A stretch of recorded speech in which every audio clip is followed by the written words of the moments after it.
Work our group is doing in Zika plan is related to questions to do with the congenital Zika syndrome. Essentially, we want to find out if a woman has Zika during pregnancy, what's the risk that she would have congenital Zika, that the baby would have congenital Zika syndrome. And that's not just the risk of having microcephaly, but also the risk that the baby will have minor disabilities or even severe disabilities without microcephaly, hearing or visual disabilities, or even disabilities that will be invisible at birth, but will become clear later on, like maybe learning, cognitive development delays or motor delays. So we want to establish if a woman has Zika during pregnancy, exactly what's the risk of having those disabilities and how that varies during the moment during pregnancy that she had the infection.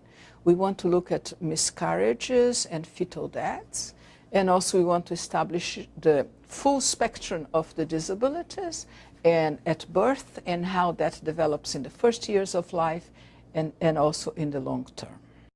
We also have a component, which is a social component and impact, that will look at the impact in the families or children of families that have a child with microcephaly and other manifestation of congenital syndrome. And we want to understand in terms of how the quality of life is affected, impact on big aspects, divorce, unemployment, but also impact on everyday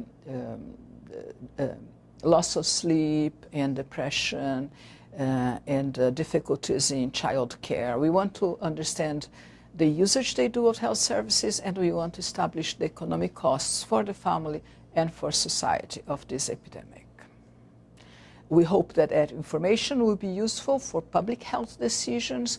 We inform health services in provision of services for the families and children, social provision, educational provision, as well as providing information for women to make decisions about their reproductive life.